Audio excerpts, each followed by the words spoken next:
ôi chỗ gì tại sao có chị ta chứ? Bây giờ có chị cả giá kia.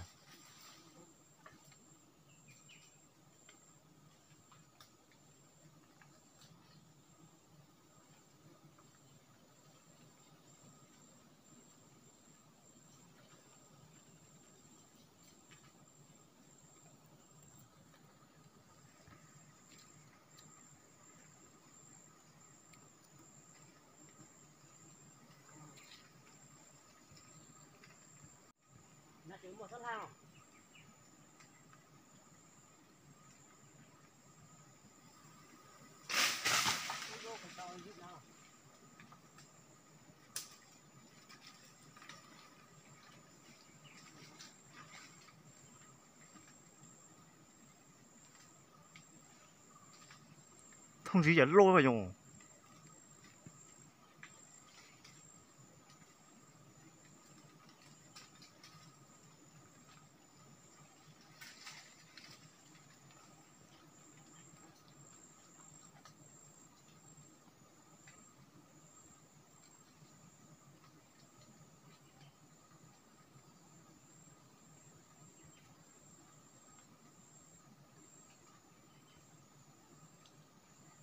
Hàng đây thằng luôn đó. Ta là chúng thả lố gì đó.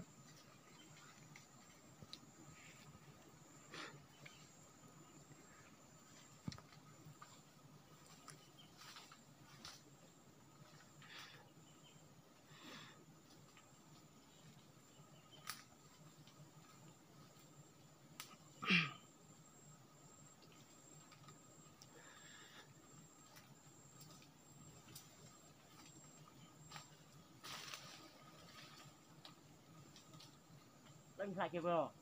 Hả? Đánh sai kịp rồi.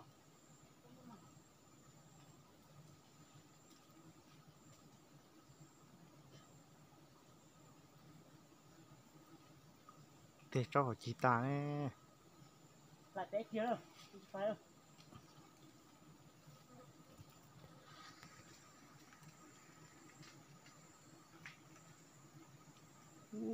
Gì mà giữ xí cục lôi thử lô thôi. Chả rung dài luôn chứ.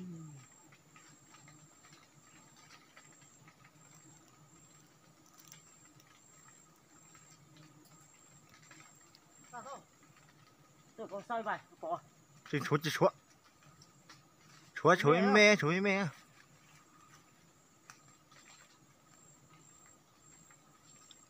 Tao. Cái lo. Chúa lo tấn tông sao? Giờ lo xó quá.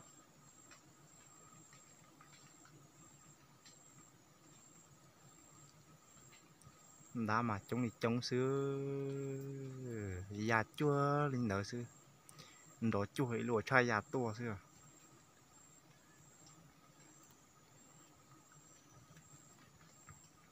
nó chỉ bé tụi mình đã pu tàu cá có trẻ nữa bé tụi này thì ý tắc gì nó chỉ bỏ tí xuống nó xí nữa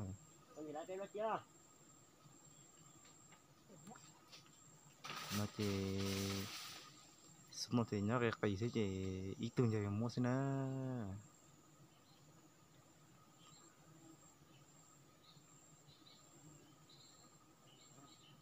đã mà ra chống đi chống xíu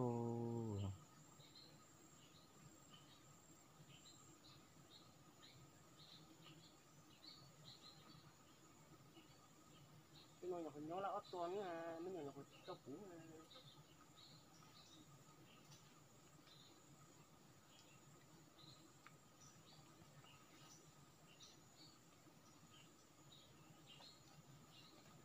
đá mà ra thì lè lồng tôi hả tên nó vậy Để cái gì đó cũng đâu đó.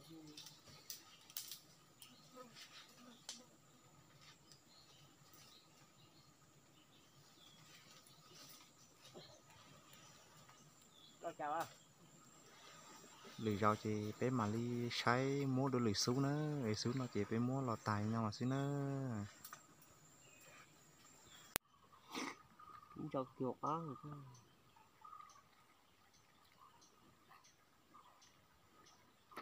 Nó Sẽ cuốn lờ nó sai. Thả sai khỏi anh chỉ muốn hít đê.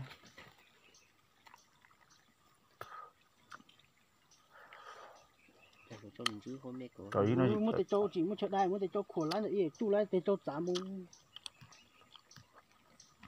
rồi gì mà mò muốn người ta đứt po. Nè. Chứ không nhục nữa. Chú xí rồi lại tin cao xem.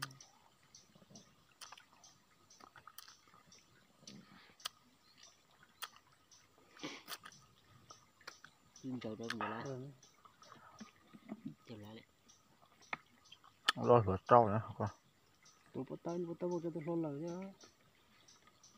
Để rút.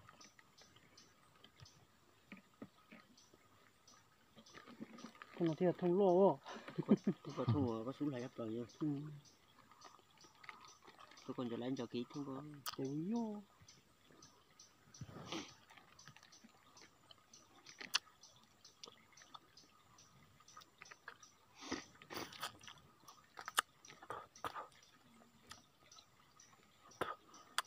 Chú sĩ muốn bình tay gì. Bắt to kia họ. Để tập bao đây đó. Nhật kiếm như vậy. Nịch điện.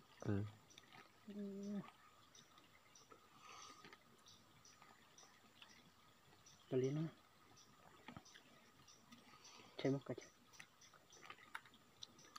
Xì cuốn lờ dài.